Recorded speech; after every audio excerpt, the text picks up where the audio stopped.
17 सितंबर को प्रधानमंत्री नरेंद्र मोदी अपना 75वां जन्मदिन मना रहे हैं। इस खास अवसर पर मध्य प्रदेश को कई बड़ी सौगात देने वाले हैं।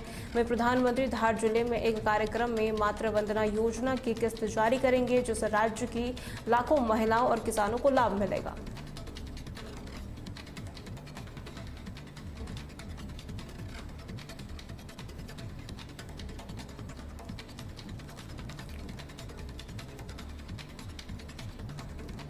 अमेरिकी राष्ट्रपति डोनाल्ड ट्रंप ने प्रधानमंत्री नरेंद्र मोदी को उनके जन्मदिन पर बधाई दी है। ट्रंप ने कहा कि पीएम मोदी बेहद अच्छा काम कर रहे हैं और उनकी उनसे फोन पर अच्छी बातचीत भी हुई है।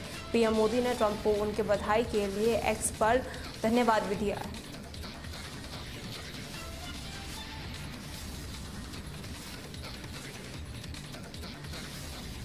उत्तर प्रदेश के गोरखपुर में हुई छात्रा हत्याकांड के मामले में मुख्यमंत्री योगी आदित्यनाथ ने सख्त कार्रवाई की है। इस घटना के बाद से पिपराइच पुलिस चौकी के सभी पुलिसकर्मियों को निलंबित कर दिया गया है।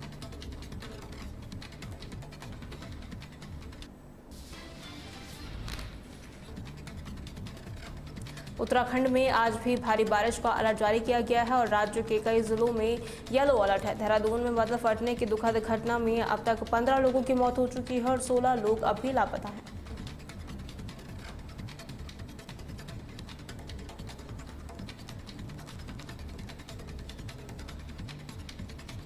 आज प्रधानमंत्री नरेंद्र मोदी के 75वें जन्मदिन के मौके पर उन्हें देश और दुनिया भर से बधाई मिल रही है। इसी क्रम में राष्ट्रपति द्रौपदी मुर्मू ने भी प्रधानमंत्री को जन्मदिन की शुभकामनाएं दी हैं। उन्होंने सोशल मीडिया पर और साथ ही अन्य माध्यमों से प्रधानमंत्री के अच्छे स्वास्थ्य और राष्ट्र की सेवा में उनके योगदान के लिए शुभकामनाएं व्यक्त की है।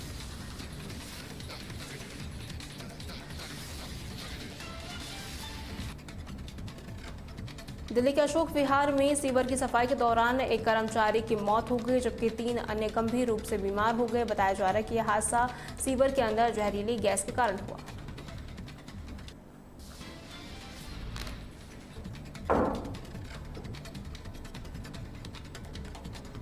उत्तर प्रदेश सरकार ने आज राज्यव्यापी महिला और परिवार हेल्थ चेकअप अभियान की शुरुआत की है। इस अभियान के तहत राज्य भर में महिलाओं और उनके परिवारों को स्वास्थ्य परीक्षण दिया जाएगा। इस पहल का उद्देश्य लोगों को बेहतर स्वास्थ्य सेवाएं उपलब्ध कराना है।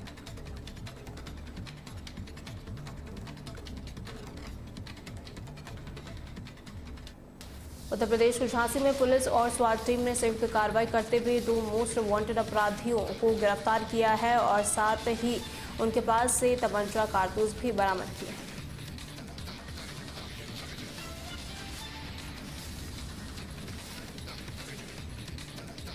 उत्तराखंड में बादल फटने की घटना के बाद गंगा नदी का जलस्तर बढ़ गया है, जिससे हापुड़ के गढ़ खादर क्षेत्र में रहने वाले ग्रामीणों में बाढ़ का डर सता रहा है। इस क्षेत्र के ग्रामीण पहले भी 2 बार बाढ़ का जो दुख है वो भी झेल चुके हैं।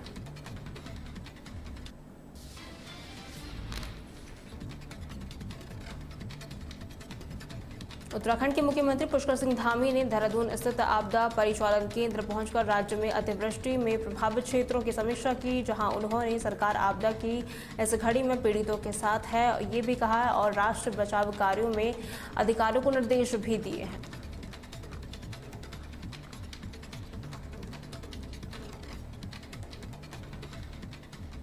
बाईस दिनों के निलंबन के बाद श्री माता वैष्णो देवी यात्रा फिर से शुरू हो गई है। खराब मौसम और सुरक्षा कारणों से रोकी गई ये यात्रा अब सामान्य रूप से शुरू हो चुकी है।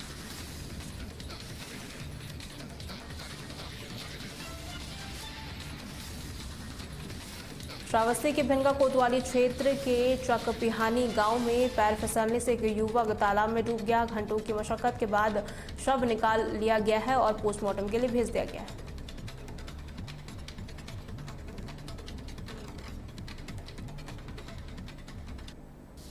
उन्नाव के लखनऊ कानपुर राजमार्ग पर तेज रफ्तार वाहन ने 4 राहगीरों को टक्कर मार दी, जिसमें 2 महिलाओं की मौत हो गई और 2 युवक गंभीर रूप से घायल हो गए।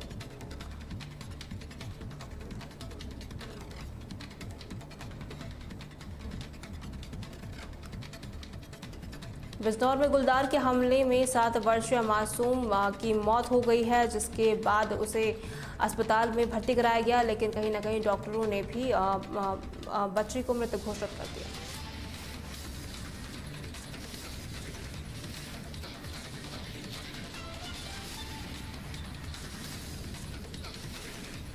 फतेहपुर के नाले में नवजात का शव मिलने से हड़कंप मच गया, जिसके बाद पुलिस ने शव को कब्जे में लेकर जांच शुरू कर दी है और संभावना जताई जा रही है कि नवजात को नाले में फेंका गया था।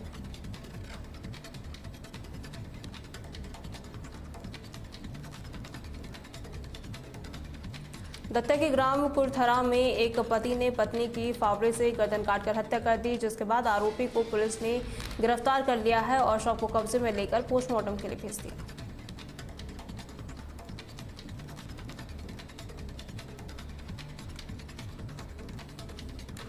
दत्ता के ग्राम चुपसी की कमला रावत ने लापता बेटे के लिए सुनवाई न होने पर पानी की टंकी पर चढ़कर हाई प्रोफाइल प्रदर्शन किया, जिसके बाद पुलिस मौके पर पहुंची और महिला को समझा बुझा कर नीचे उतारा।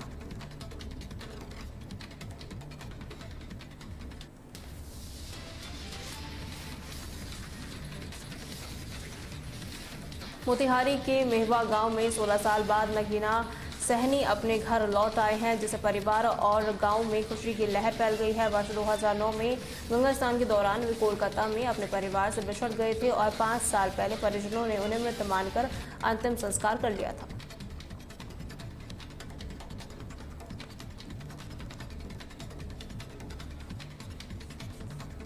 सुपरफास्ट खबरों में फिलहाल के लिए इतना ही। खबरों के लिए बने रहें तहलका डिजिटल के साथ।